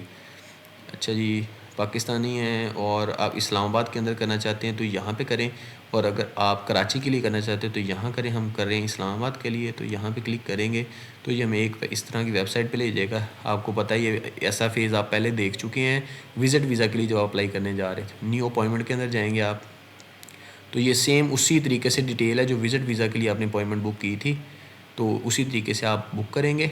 एक ईमेल आपके नंबर पे आ जाएगी, आपने वो ईमेल जो है वो साथ लगा देनी है प्रिंट आउट निकलवा के जब आप डॉक्यूमेंट्स सबमिट करवाने जाएंगे। तो ये बहुत ज़्यादा ज़रूरी है, ये आपने अच्छे से फिल करनी है। अब बात कर लेते हैं उन लोगों के लिए जो पाकिस्तान से बाहर जाके अपना प्रोसेस करना चाहते हैं। ये बात कर ली थी हमने उन लोगों के लिए जो पाकिस्तान के अंदर प्रोसेस कर रहे थे। होप्स हो कि आप लोगों को सारी समझ आ गई होगी। तो अब बात करते हैं उन लोगों के लिए जो पाकिस्तान के अंदर से अलावा अपना जो है फैमिली प्रोसेस जाके आउट ऑफ कंट्रीज़ करना चाहते हैं। तो उसके लिए आपके कुछ टर्म एंड कंडीशंस हैं, वो ये हैं कि आप किसी भी कंट्री जहाँ पे इसकी जर्मन की एम्बेसी मौजूद है, suppose Oman, Saudi Arabia, UAE, ऐसी कंट्रीज़ के अंदर जा रहे हैं अप्लाई करने के लिए, तो आपके पास 6 मंथ का जो वैलिड वीज़ा होना चाहिए, यानी प्रूफ दे सकें कि मैं 6 मंथ से यहाँ पे हूँ या 6 मंथ तक मेरा जो वीज़ा है वो वैलिड है, तो मैं यहाँ पे स्टे कर सकता हूँ। उसके अंदर आपका विज़िट वीज़ा भी किसी कैटेगरी के अंदर इंक्लूड है, हर कैटेगरी के अंदर इंक्लूड नहीं है। कुछ कुछ जो एम्बेसीज़ हैं वो डील कर लेती हैं विज़िट वीज़ा के लिए, तो उसमें भी आपका 6 मंथ का वैलिड होना चाहिए आपका वीज़ा। इसके अलावा फैमिली वीज़ा के ऊपर, सपोज़ आपकी जो फैमिली है, आप फैमिली वीज़ा पे यूएई के अंदर मौजूद हैं, सऊदी अरेबिया के अंदर मौजूद हैं, तो उस वहाँ से भी आप अपना अप्लाई कर सकते हैं फैमिली वीज़ा की बेस पे, लेकिन उसके लिए भी आपके लिए 6 मंथ आलमोस्ट तो आपके पास होने चाहिए। इसके अलावा वर्क वीज़ा के ऊपर आप किसी कंट्री के अंदर मौजूद हैं, सपोज़ कोई फैमिली का मेंबर है जो दुबई के अंदर है या सऊदी अरेबिया के अंदर या अदर कंट्रीज़ जहाँ पे इसकी एम्बेसी मौजूद है, तो वो अपने उस कार्ड को यूज़ करते हुए वर्क वीज़ा के, तो वो वहाँ से भी कर सकते हैं। यानी अगर यूएई के अंदर है तो उसका एक आईडी होता है, सऊदी अरेबिया के अंदर है तो उसका अकामा होता है। तो इस तरह करके आप वहाँ पे उस बेस के ऊपर यूएई या सऊदी अरेबिया जिस भी कंट्री में आप कर रहे हैं, वो आप उस एम्बेसी से भी अपना प्रोसेस कर सकते हैं। उसमें आपको टाइम कम लगेगा, 3-4 मंथ लगेंगे, आपको अपॉइंटमेंट मिल जाएगी। डॉक्यूमेंट्स आपके सारे सेम हैं, वो आप आलमोस्ट 1 हफ़्ते के अंदर ही तैयार कर लेंगे, ज़्यादातर तो 1-2 दिन के अंदर ही तैयार होने वाले हैं। इसके अलावा बिज़नेस वीज़ा के ऊपर भी हैं। आजकल ओमान के काफ़ी बिज़नेस वीज़ा निकले हुए हैं, फ़िलहाल तो अभी कुछ देर के लिए बंद हैं टेम्पोरेरी, लेकिन नेक्स्ट खुल जाएंगे, तो उसके लिए भी आप इंटरटेन किए जा सकते हैं। तो आप बिज़नेस वीज़ा के ऊपर भी जाके अपना काम कर सकते हैं। तो ये थी सारी टर्म एंड कंडीशन। आप अगर फैमिली के लिए अप्लाई कर रहे हैं तो इसके बाद भी अगर कोई चीज़ रह गई हो तो आप मेरे साथ कॉन्टैक्ट कर सकते हैं। तो अब चलते हैं नेक्स्ट कैटेगरी की तरफ, वो है हमारी वर्क वीज़ा की। अब बात करते हैं जर्मनी वर्किंग वीज़ा के हवाले से। जर्मनी आपको पता है एक अच्छी डेवलप कंट्री है और जॉब्स की अपॉर्चुनिटी तो बहुत ज़्यादा देती है। तो इसमें आप अगर जॉब्स फाइंड आउट कर लेते हैं ऑनलाइन से या किसी भी तरीके से, कोई आपको वर्क परमिट देता है या कोई आपको जॉब ऑफ़र करता है, तो आप कौन कौन से डॉक्यूमेंट्स अपने एम्बेसी के अंदर सबमिट करवाएंगे, डॉक्यूमेंटेशन आपको क्या क्या रिक्वायर्ड और आपने वो तैयार कैसे करनी है। इसके अलावा अपॉइंटमेंट बुकिंग भी आपको बताऊंगा इस वीडियो में। तो इसके अलावा एक और कैटेगरी है जहाँ पे अगर आपके पास जॉब्स अपॉर्चुनिटीज़ नहीं है, यानी किस आपके पास वर्क परमिट नहीं है, आप वहाँ पे जॉब फाइंड करने के लिए जाना चाहते हैं, तो आपके लिए एक नई कैटेगरी है जो काफ़ी देर से वैसे तो जर्मनी इसको अप्लाई कर रहा है, वो है जॉब सीकर वीज़ा। ये 6 मंथ का वीज़ा होता है जिस पे आप वहाँ पे जाते हैं और वहाँ पे जाके आप अगर जॉब ढूंढ लेते हैं तो आप फुल टाइम वर्क परमिट पे उस पर अप्लाई कर सकते हैं। तो 2 कैटेगरी हैं, एक है अगर आपके पास वर्क परमिट मौजूद है या आपके पास कोई जॉब ऑफ़र लेटर मौजूद है तो उसके लिए आपका सारा प्रोसेस, और दूसरा है जॉब सीकर के लिए, यानी आप जॉब ढूंढने के लिए। तो मैं आप दोनों का इस वीडियो के अंदर बताऊंगा डिटेल के साथ कि आप जर्मनी के लिए एम्प्लॉयमेंट वीज़ा कैसे अप्लाई कर सकते हैं और जॉब सीकर वीज़ा कैसे अप्लाई कर सकते हैं, और इनकी टर्म एंड कंडीशन थोड़ी थोड़ी अलग हैं, तो इसलिए आपने ध्यान से देखना है। सबसे पहले बात करते हैं, अगर आपके पास जॉब कॉन्ट्रैक्ट या जॉब ऑफ़र लेटर है तब आप अपना प्रोसेस कैसे करेंगे। तो ये आगे हम इस वेबसाइट के ऊपर यहाँ पे डॉक्यूमेंटेशन देखेंगे, यहाँ पे वो ओवरव्यू है थोड़ा सा, ये आप देख लें। इसकी जो कॉस्ट है वो 75 यूरो है और इसमें मल्टीपल एंट्रीज़ होंगी आपकी। ये थोड़ी सी डिटेल है आपकी। इसका जो आपकी वीज़ा कैटेगरी है वो है डी वीज़ा। तो ये आपको ओबियसली चाहिए होगा। इसमें ज़्यादातर आपको क्या है, जॉब ऑफ़र लेटर आपके पास चाहिए। वही मैंने आपको जो पहले बताया था कि आपके पास जॉब ऑफ़र लेटर होना चाहिए किसी कंपनी का। और इसके अलावा यूनिवर्सिटी का को आपकी क्वालिफ़िकेशन है जिसकी बेस पे आप वो उसके साथ जॉब कर रहे हैं, वो फाइनेंशियल स्टेबिलिटी, आपका जो बैंक स्टेटमेंट्स हैं या जो सैलरी आपको पे कर रहा है वो उसकी आप सैलरी स्लिप साथ लगा दें तो वो इनफ होगी आपके लिए। लैंग्वेज प्रोफिशिएंसी, या तो आपको जर्मन आनी चाहिए। अगर ये आपकी जॉब पे डिपेंड करता है कि आपकी जॉब किस हिसाब से है। सपोज़ आप एक सॉफ्टवेयर इंजीनियर हैं या आईटी स्पेशलिस्ट हैं तो आपको जर्मन लैंग्वेज की रिक्वायरमेंट नहीं है, तो आप इंग्लिश की बेस पे ही जा सकते हैं। इसके अलावा अगर आप अलग जॉब पे हैं तो फिर वो क्या रिक्वायर कर सकते हैं कि आप अपनी जो जर्मन की है वो A1 या A2 लेवल तक अपनी हमें दिखाएं। इसके अलावा वीज़ा एंड रेजिडेंट परमिट, ये तो ज़ाहिर सी बात अभी आपने अप्लाई करना है। तो चलते हैं रिक्वायरमेंट्स की तरफ नीचे।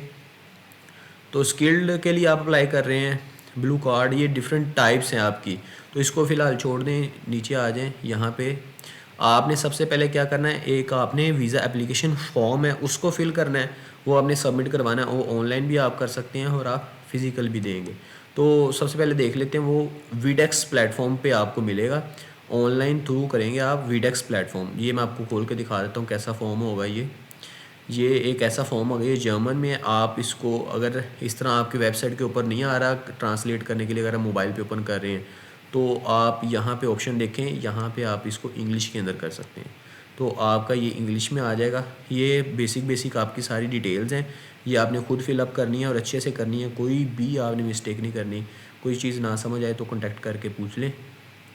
ये ऑक्यूपेशन अपना बता दें कि आप किससे रिलेटेड हैं, ये शेफ़ुर हैं, इसके अलावा सिविल में है, कंप्यूटर में है, ये सारी जो भी आप अप्लाई कर रहे हैं जॉब के हवाले से, जिसमें आप पहले से जॉब कर रहे हैं तो उसके हवाले से आप करें। अच्छा, ये ऑप्शंस क्यों आ रहे हैं ज़्यादातर, इसलिए आ रहे हैं कि जो ये वाला फॉर्म है ये जॉब सीकर के लिए भी सेम है और इसके लिए भी ये फॉर्म सेम है, ये आपका सेम है। आपने बस ऑप्शंस अलग अलग चूज़ करने हैं अपने हिसाब से कि आप कौन सा वीज़ा अप्लाई कर रहे हैं। यहाँ पे अपनी डिटेल लगा दें आप। इसके बाद आपने जो डॉक्यूमेंट जिस पे आप ट्रैवल कर रहे हैं, आप पासपोर्ट पे कर रहे हैं तो आपका ऑर्डिनरी पासपोर्ट होगा, तो इसकी सारी आप यहाँ पे डिटेल लगा दें। इसके अलावा ट्रैवल डाटा लगा दें अपना कि आप कहाँ पे स्टे कर रहे हैं, किसके लिए जा रहे हैं। तो आप एम्प्लॉयमेंट के लिए जा रहे हैं तो एम्प्लॉयमेंट लगा दें, स्टडी के लिए अलग है, तो ये सारी डिटेल आप लगा दें, कितनी देर का आपका जॉब कॉन्ट्रैक्ट है, तो उस हवाले से ये आपने यहाँ पे लगा देना। अब जो आपका जॉब कॉन्ट्रैक्ट होगा ना, तो वो आपने उस हिसाब से यहाँ पे डेट फिलअप करनी है। रेफरेंसेस आपकी जो कंपनी है वो आपको प्रोवाइड कर देगी, तो ये आपने अपनी ऑर्गेनाइजेशन से ही ये लेना है। उनको बोलें, उनको पता होगा रेफरेंसेस का, तो वो आपको इजीली प्रोवाइड कर देंगे। और उसके बाद ये भी कुछ आपकी डिटेल्स हैं, ये आप देख लें सारी, तो ये आप फिलअप कर लें अच्छे से। ये आप वहाँ पे जो होटल बुक करेंगे ये सारा उसका, या रूम आपको दे रहे हैं, ये सारा कुछ डिटेल है, छोटी छोटी सी माइनर सी डिटेल है। आपने ये फिलअप करके इसको सेव करके, तो इसको आपने प्रिंट आउट इसका निकलवा लेना है, तो ये आपका हो जाएगा। कंटिन्यू करके इसको आप ऑनलाइन भी सेंड कर दें, ठीक है ना। या कंटिन्यू करेंगे तो फिर थोड़ी सी डिटेल लेंगे तो वो आपको ऑनलाइन सेंड कर देंगे आपका।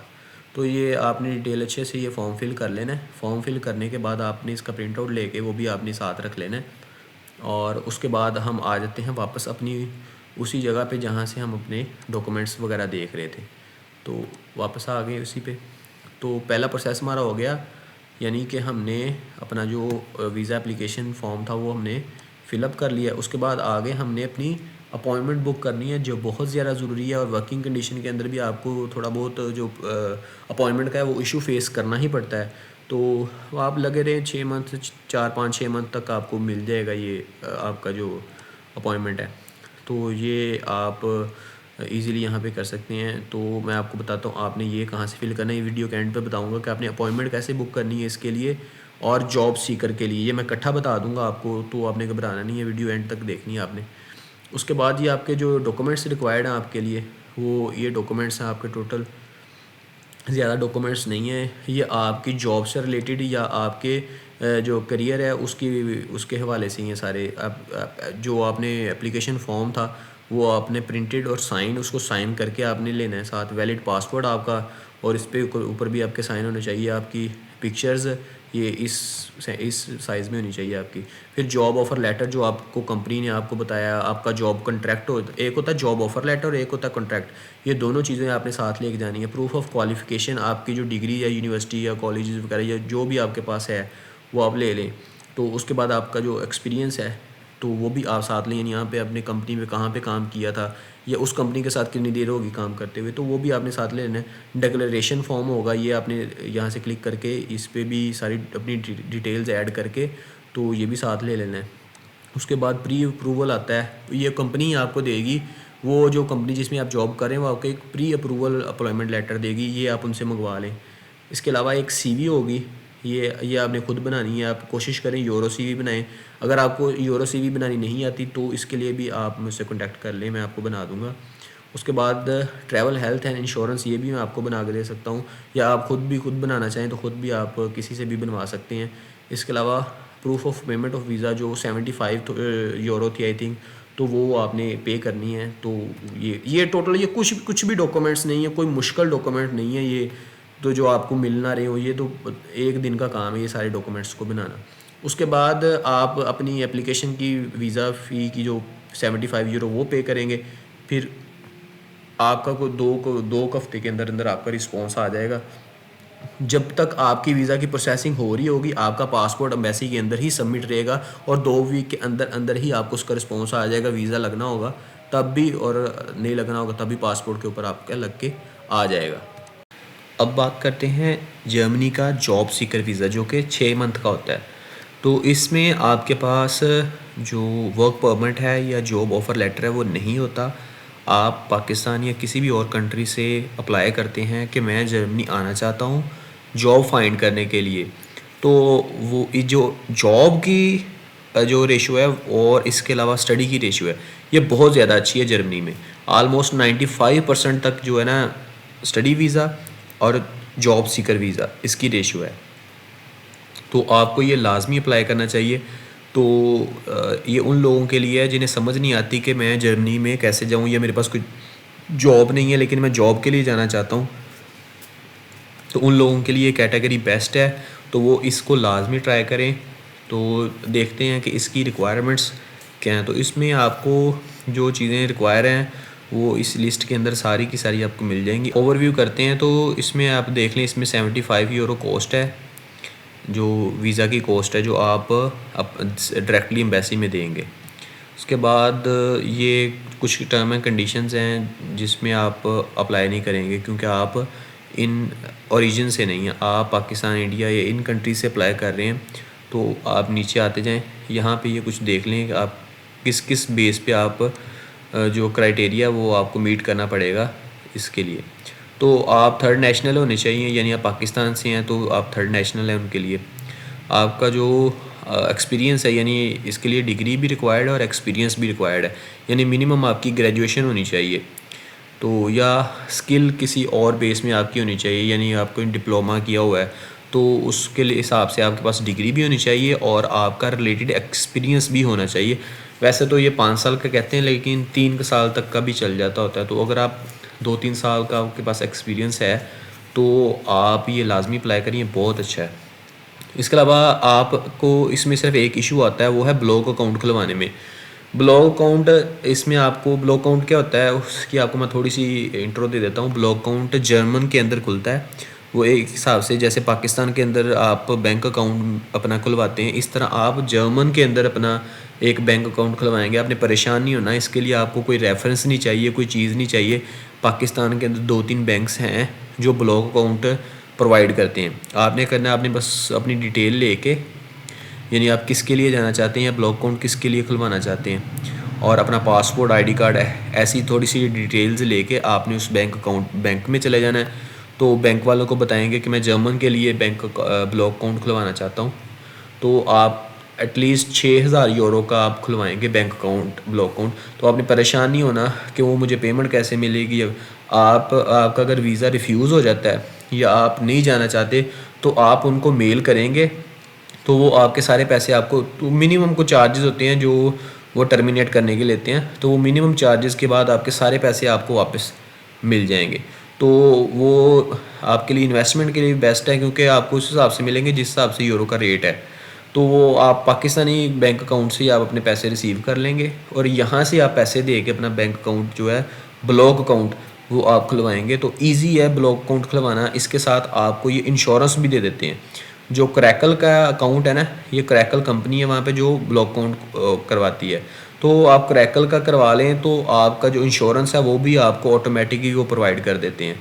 तो 2 काम आपके एक ही चीज़ के लिए हो जाते हैं, तो आपको परेशान होने की भी ज़रूरत नहीं पड़ती।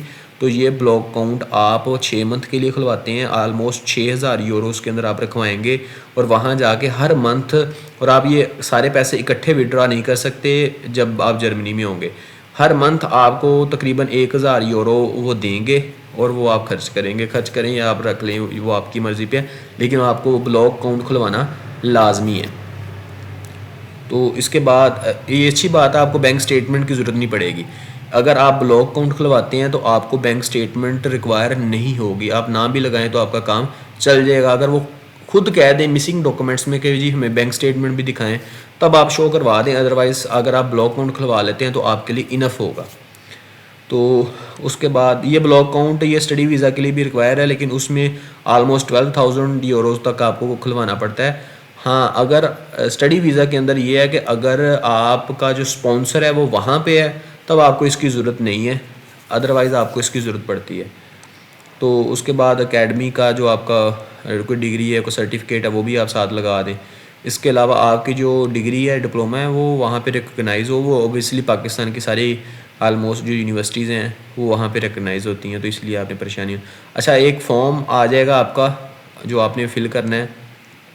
तो आपने ये, मैंने आपको बताया था कि जो दूसरा वर्क परमिट के लिए फॉर्म है और जो इसके लिए फ़ॉर्म है वो सेम है।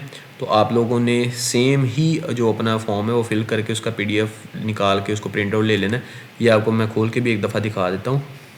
ये देखें, ये सेम ही है जो हमने वहाँ पे ओपन किया था और यहाँ पे ओपन किया है। तो आपने इसको अच्छे से फिल कर लेना है अपने हिसाब से जॉब सीकर वीज़ा के लिए। तो ईज़िली आप इस पे जो है ना करके आप कर लीजिएगा, ठीक है। उसके बाद आगे चलते हैं। ये मैंने क्योंकि समझा दिया इसलिए मैं ज़्यादा इस पे फोकस नहीं कर रहा। उसके बाद जी शेड्यूल एंड अपॉइंटमेंट, फिर आप अपॉइंटमेंट बुक करेंगे। अपॉइंटमेंट में भी कुछ टाइम लग जाता है, ऑलमोस्ट 4-5-6 मंथ लग जाते हैं आपको अपॉइंटमेंट मिलते मिलते इसके लिए भी। तो उस हिसाब से आप अपने ज़हन में लाजमी रखिएगा। मैं वो बात बता रहा हूँ जो यहाँ पे नहीं लिखी, जो एक्चुअली चल रही है इस वक्त मार्केट के अंदर। तो यहाँ पे तो वैसे इन्होंने साफ साफ सीधा सीधा बताया हुआ कि इतनी देर लग सकती है, इतनी, वो उसके अलावा मैं आपको बता रहा हूँ कि जो आपको टाइम लग सकता है। अपने एक्सपीरियंस के हिसाब से। तो आपने परेशान नहीं होना ईज़िली, ठीक है। तो ये आपका ब्लॉक काउंट हो गया, आपकी अपॉइंटमेंट होगी। फिर जी आपने डॉक्यूमेंट्स, अपॉइंटमेंट का आपको मैं एंड पे बता दूंगा, दोनों का इकट्ठा ही, वो वर्क परमिट के लिए भी और जॉब सीकर वीज़ा के लिए भी। तो इसलिए परेशान नहीं होना आपने कि अपॉइंटमेंट कैसे बुक करनी है इसकी। उसके बाद ये अपने डॉक्यूमेंट्स रेडी करेंगे और उसके बाद जो आपकी एप्लीकेशन है वो आप सबमिट करवा देंगे एम्बेसी के अंदर, ठीक है। तो डॉक्यूमेंट्स देख लेते हैं कि जी डॉक्यूमेंट्स हमें कौन कौन से रिक्वायर्ड हैं। तो जी ये डॉक्यूमेंट्स हैं हमारे कुछ जो हमें रिक्वायर्ड हैं। इसमें जी हमारी एप्लीकेशन फॉर्म हो गया जो हमने फ़िल करना ही करना है, वैलिड पासपोर्ट, पिक्चर्स, अकोमोडेशन का प्रूफ, वो मैंने आपको बताया हुआ है कि आप booking.com से भी बना सकते हैं अगर आपका वहाँ पे कोई जाने वाला नहीं है। उसके बाद आपका रिज्यूमे कोशिश करें यूरो CV के अंदर बनाएं, कवर लेटर है आपका, अच्छा सा एक कवर लेटर आप बना लें। ये सारा कुछ आपका जॉब सीकर वीज़े के लिए होना चाहिए, या आपका जो प्रीवियस बैकग्राउंड है जॉब्स का या एकेडमिक का, तो उस हिसाब से आप अच्छी सी इसको अरेंज करें। और उसके बाद जी आपका ब्लॉक काउंट आ गया, मैंने आपको बताया था ब्लॉक काउंट, ये देखिए उन्होंने यहाँ पे एग्जैक्ट अमाउंट भी आपको बता दी हुई है। तो ये आप ये अपना खुलवा लें बैंक ब्लॉक काउंट। उसके बाद जी आपकी हेल्थ इंश्योरेंस वगैरह, ये सारी हेल्थ इंश्योरेंस जब आप अपना ब्लॉक अकाउंट खुलवाएंगे तो वो आपको क्रैकल ही प्रोवाइड कर देगा, आपको अलग से इस पे पैसे ज़ाया करने की ज़रूरत नहीं है। इसके अलावा यूनिवर्सिटी की डिग्री, ट्रांसक्रिप्ट और कोई भी सर्टिफिकेट्स वगैरह हैं वो आपकी आ जाएगी। बस ये टोटल डॉक्यूमेंट्स थे। क्या ये मुश्किल है काम? बिल्कुल आसान है इस वीज़ा को अप्लाई करना। तो मेरी हर भाई से गुजारिश है जो आलमोस्ट ग्रेजुएटेड हैं, तो वो स्टडी वीज़ा के लिए उनको टाइम लगता है, तो अगर उन्होंने थोड़ा बहुत काम किया हुआ है अपनी फ़ील्ड के अंदर तो वो जॉब सीकर वीज़ा के लिए भी अप्लाई करें। ये भी काफ़ी अच्छा है वीज़ा रेशो के हवाले से। तो हम अब चलते हैं इसकी, अच्छा इसके कुछ प्रो एंड कॉन्स हैं, ये देख लेते हैं कि इसमें क्या क्या बेहतर हो सकता है। अच्छा जी, आप एंटर हो सकते हैं जॉब के लिए जर्मनी में, ये अच्छे है, बेनिफिट है। अगर आपको जॉब मिल जाती है तो आप अपना वीज़ा भी कन्वर्ट कर लेंगे, वो मैंने आपको स्टार्ट में बता दिया था। उसके अलावा आपको कोई भी लैंग्वेज रिक्वायर्ड नहीं है, तो ये बहुत अच्छी बात है। अगर आप इंग्लिश स्पीकिंग में जा रहे हैं तब भी कोई इशू नहीं है। वैसे ज़्यादा मेरे हिसाब से बेस्ट ये है कि आप जो मर्ज़ी हो जर्मन लैंग्वेज एटलीस्ट A2 तक का लाजमी करके जाएं, फिर आप वहाँ पे अच्छे तरीके से सर्वाइव कर सकते हैं। लैंग्वेज के बगैर जाना जॉब, जो अगर आप सॉफ्टवेयर से ताल्लुक़ है आपका, सॉफ्टवेयर इंजीनियरिंग से, तो फिर तो ओके है। लेकिन अगर आप अदर एलिमेंट से हैं, फील्ड से हैं, तो फिर आप इसको लाजमी अपनी जो जर्मन लैंग्वेज है अच्छी करके जाएं, फिर अपॉर्चुनिटीज़ बहुत अच्छी आती हैं। अच्छा जी, एक्सटेंड वीज़ा, ये उस वाले से कह रहा है कि आप वीज़ा एक्सटेंड नहीं कर सकते कि अगर आपको जॉब नहीं मिलती तो तब आप अपना वीज़ा एक्सटेंड नहीं कर सकते, आपको वापस ही आना पड़ेगा। और उसके बाद जी आप अपनी जॉब फाइंड आउट कर सकते हैं 6 मंथ के अंदर अंदर। तो जो ये है कि लैंग्वेज अगर आपके पास होगी तो आपको जॉब फाइंड करने के बेहतर चांसेस होंगे। अच्छा जी, अब चलते हैं डायरेक्टली इसकी अपॉइंटमेंट की तरफ। अच्छा जी, ये इस तरह हम पेज पे आ जाएंगे। हम पहले भी इस पेज को देख चुके हैं तो इसलिए परेशान नहीं होना कि ये कैसे आएगा, तो आप इजीली इसको निकाल सकते हैं। जब आप यहाँ पे आ जाएंगे तो आप ये वाले वीज़ा के लिए अप्लाई कर रहे हैं, क्योंकि आप अगर वर्क के लिए भी जा रहे हैं तो एटलीस्ट आपका 1 साल का जो कॉन्ट्रैक्ट होता ही होता है उनके साथ। और अगर आप शॉर्ट टर्म यानी 6 मंथ के लिए जा रहे हैं तब भी आप 90 डेज से तो एक्सटीड कर ही गए हैं, तो आप ये वाले ऑप्शन के लिए जाएंगे, appointment waiting list for apply for a work visa. तो आप इस कैटेगरी के लिए अप्लाई कर रहे हैं, तो आप यहाँ पे कंटिन्यू करेंगे। तो ये इस्लामाबाद के लिए बता रहा हूँ, तो न्यू अपॉइंटमेंट आ जाएगी, न्यू अपॉइंटमेंट पे क्लिक करेंगे तो इस तरह करके ये वही पेज सामने आ जाएगा। और मैं आपको पहले इसका एक डेमो दे चुका हूँ विज़िट वीज़ा के लिए बुक करके अपॉइंटमेंट। तो अगर आपने वो स्टार्टिंग से वीडियो नहीं देखी विज़िट वीज़ा वाली, तो वो विज़िट वीज़ा का जो लास्ट पार्ट है वहाँ पे मैंने अपॉइंटमेंट भी बुक की है, तो आप उस तरीक़ाकार को देख के इस फॉर्म को फिल करके अपनी अपॉइंटमेंट बुक कर सकते हैं।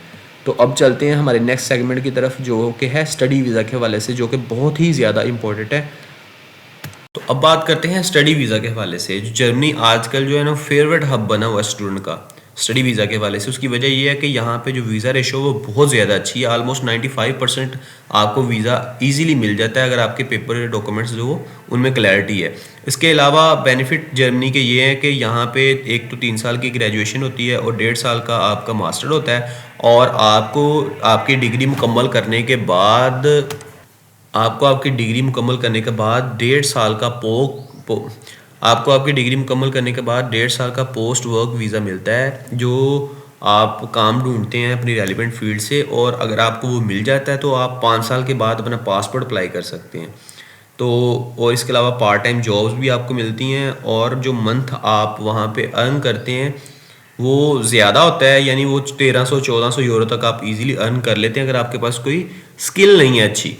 और इसके अलावा जो आपका वहाँ पे एक्सपेंसेस आते हैं मंथली, वो 800 से 900 यूरो आता है, तो आपकी सेविंग ठीक ठाक हो जाती है। तो यूनिवर्सिटीज़ भी बिल्कुल वहाँ पे फ्री हैं। तो गवर्नमेंट की जो सारी यूनिवर्सिटीज़ हैं वो आलमोस्ट फ्री हैं, वहाँ पे कोई चार्जेस नहीं है। और जो प्राइवेट यूनिवर्सिटीज़ हैं वो 10,000 11,000 यूरो तक आपको चार्ज करती हैं। तो कोशिश करें आप कि आप गवर्नमेंट यूनिवर्सिटीज़ के अंदर ही अप्लाई करें। अब चलते हैं डॉक्यूमेंट्स की तरफ के, आपको डॉक्यूमेंट्स कौन कौन से चाहिए अपॉइंटमेंट के लिए। तो ये उन्होंने पोर्टल चेंज किया था इस्लामाबाद ने। अब जो पहले था वो नॉर्मल ही आप बुक करते थे, जैसे आप मैंने बाकी अपॉइंटमेंट बुक करके आपको दिखाई थी, लेकिन अब से वो जो उन्होंने अपना अपॉइंटमेंट का जो तरीकाकार है वो चेंज कर दिया इस्लामाबाद के लिए। पहले क्या करते थे कि हर बंदा जब मर्जी चाहे अपॉइंटमेंट बुक कर लेता, उसके पास बेशक एडमिशन लेटर था नहीं था, उसने ब्लॉक अकाउंट खुलवाया है नहीं खुलवाया, तो वो क्या करता था अपॉइंटमेंट बुक कर लेता था और रश बढ़ जाता था। तो अब उन्होंने बहुत अच्छा तरीकाकार किया है कि अब आपके पास एडमिशन लेटर भी होना चाहिए, आपके पास ब्लॉक अकाउंट भी होना चाहिए, आपके डॉक्यूमेंट्स भी सारे रेडी होनी चाहिए। वो आप जाके पोर्टल पे अपलोड करेंगे, उसके बाद ही आपको अपॉइंटमेंट अलॉट की जाएगी। तो ये जो जेन्युइन स्टूडेंट हैं उनके लिए बहुत ज़्यादा अच्छा है। तो उसके बाद जी अब सिर्फ फास्ट ट्रैक वालों को डील किया जा रहा है, वो भी ये 1 मंथ है, उसके बाद जो वो भी नेक्स्ट वो जो पोर्टल है उसी पे अप्लाई करेंगे। तो ये जी चलते हैं हम यहाँ पे डॉक्यूमेंट्स देख लेते हैं कि डॉक्यूमेंट कौन कौन से चाहिए जो आपको अपॉइंटमेंट देंगे। अब आपका एडमिशन का प्रूफ होना चाहिए। कोशिश करें आप ज़्यादा से ज़्यादा यूनिवर्सिटीज़ के अंदर अप्लाई करें ताकि आपके जो एडमिशन लेटर के चांसेस हैं वो ज़्यादा हो जाएं। तो आप 10 12 15 यूनिवर्सिटीज़ के अंदर अप्लाई करें तो उसमें 1 या 2 3 4 के अंदर आपको रिस्पॉन्स मिल जाएगा। तो उसके बाद आपकी जो डिग्रीज़ हैं वो अटेस्टेड हों, बैचलर है मास्टर हैं, आपकी अपनी ट्रांसक्रिप्ट है वो भी आप अटेस्टेड करवाएं। उसके बाद आ जाता है जी proof of payment of tuition fee. तो ये ट्यूशन फ़ी आपने कहना है कि यार ये तो फ्री थी, तो वो मिनिमम चार्जेस होते हैं 100 यूरो, किसी का 200, किसी का 250। ये मिनिमम चार्ज होती है जो पर सेमेस्टर आपने देनी होती है। ये कंट्रीब्यूशन चार्जेस होते हैं, ये फ़ीस नहीं होती। तो ये कंट्रीब्यूशन चार्जेस हैं, ये नॉर्मल्स हैं, ये ईजीली आप मैनेज कर लेते हैं, कोई मसला नहीं है। उसके बाद आपका जी लैंग्वेज प्रोफिशिएंसी लेटर आपका आ गया। अगर आपके पास जर्मन है सर्टिफिकेट लैंग्वेज का तो वो बहुत ज़्यादा अच्छा है, अदरवाइज़ इंग्लिश के लिए तो आप आइल्स लाजमी करें। उसके बाद जी ब्लॉक अकाउंट आ गया। ब्लॉक अकाउंट की बात हम पहले भी कर चुके हैं, वो इस हवाले से कर चुके थे कि जॉब सीकर वीज़ा के अंदर हमें ब्लॉक अकाउंट रिक्वायर्ड था। तो आपने अगर यहाँ से वीडियो देख रहे हैं स्टडी वीज़ा के लिए, तो आप जॉब सीकर वीज़ा के अंदर इसी वीडियो के अंदर मैंने आपको ब्लॉक अकाउंट की सारी इन्फॉर्मेशन दी हुई है। तो आप वहाँ से वो पोर्शन देख लें, आपको ब्लॉक अकाउंट की भी समझ आ जाएगी। तो वहाँ पे 6,000 यूरो रखवाना था, यहाँ पे आपने 1 साल के लिए आलमोस्ट 12,000 यूरो रखवाना है। जो अपॉइंटमेंट के बाद दूसरा जो इशू फेस करना पड़ता है स्टूडेंट को, वो ब्लॉक अकाउंट के हवाले से ही फेस करना पड़ता है कि वो इतने सारे पैसे मैनेज नहीं कर पाते। तो आपने ब्लॉक अकाउंट लाजमी है, आप ब्लॉक अकाउंट खुलवाएंगे तो आपकी हेल्थ इंश्योरेंस भी वो ही प्रोवाइड कर देंगे। तो दोनों मसले आपके हल हो जाएंगे, आपको हेल्थ इंश्योरेंस भी मिल जाएगी और आपका जो ब्लॉक अकाउंट है वो भी खुल जाएगा।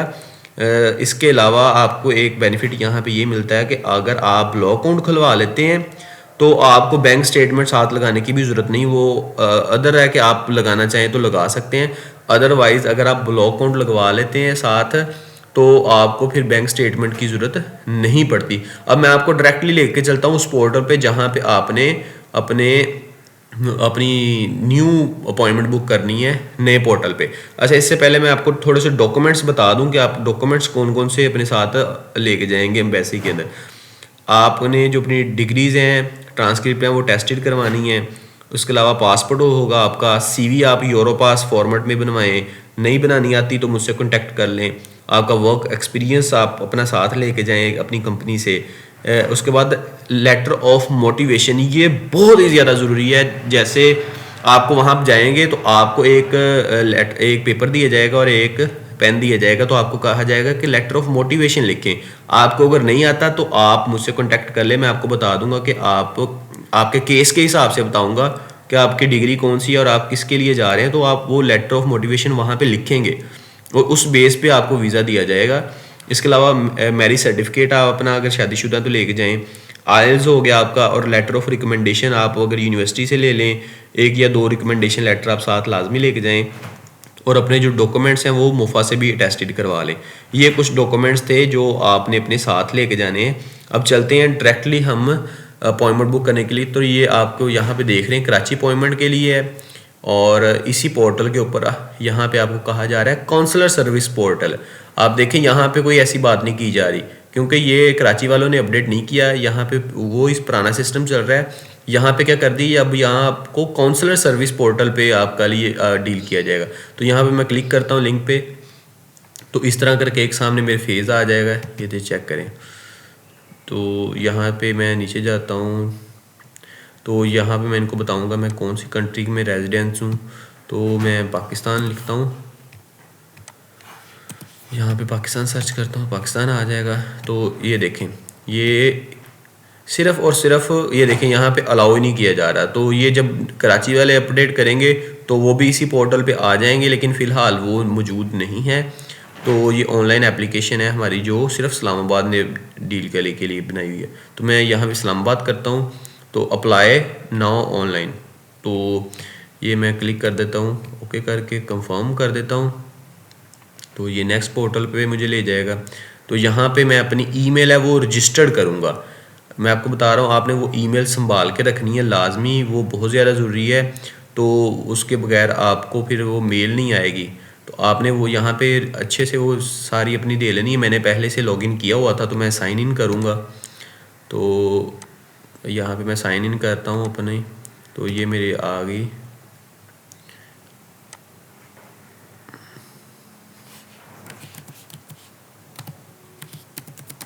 ये मेरा डेस्कटॉप का पासवर्ड मांग रहा है। अच्छा जी, ये मैंने अपने लगा दी है। अब मैं लॉगिन करता हूँ, ये मुझे एक कंफर्मेशन कोड आएगा। ये मैं इधर से देखता हूँ, मुझे कंफर्मेशन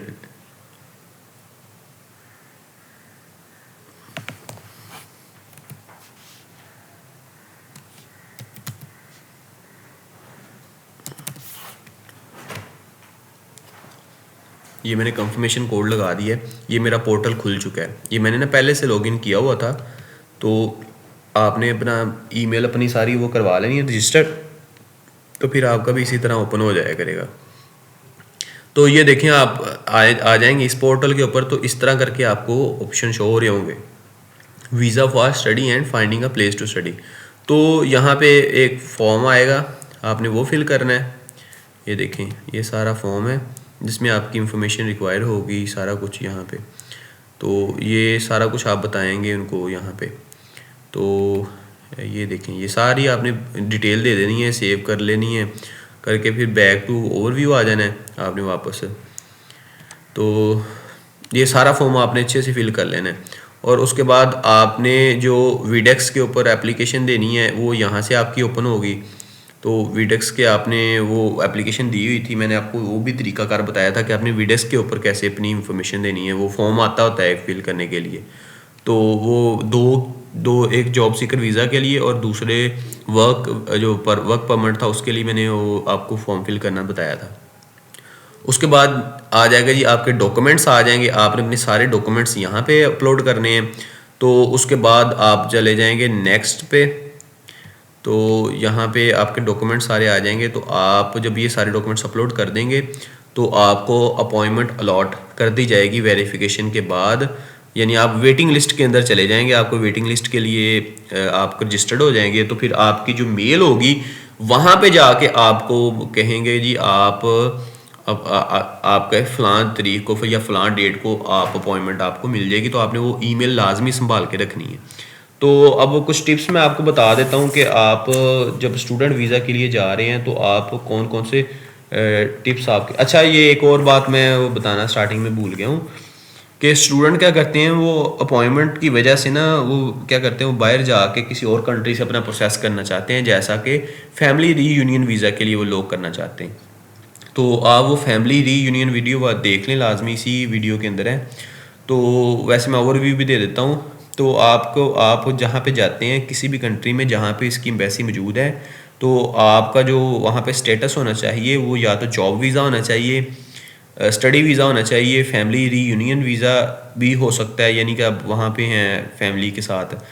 तो इसके अलावा विज़िट वीज़ा भी हो सकता है किसी कंडीशन के अंदर, लेकिन हर एक कैटेगरी के अंदर आप वहाँ पे एटलीस्ट 6 मंथ तक आप उनको प्रूफ दें कि मैं यहाँ 6 मंथ से हूँ या मैं हो सकता हूँ। आपके पास वैलिड वहाँ पे वीज़ा होना चाहिए ऑलमोस्ट 6 मंथ के लिए। तो आप उस हिसाब से देख लें कि आपने कौन से कंट्री के अंदर ट्रैवल करना है। और अब तो दुबई ने अपने वीज़े थोड़ी देर के लिए बंद किए हुए हैं, खुल जाएंगे तो आप वहाँ पे भी अच्छा ऑप्शन है आपके लिए, वहाँ पे भी आप जा सकते हैं। तो ओमान वगैरह के अंदर बिज़नेस वीज़ा ओपन है, वो भी टेम्पोरेरी बंद है वो, लेकिन वो खुल जाएंगे।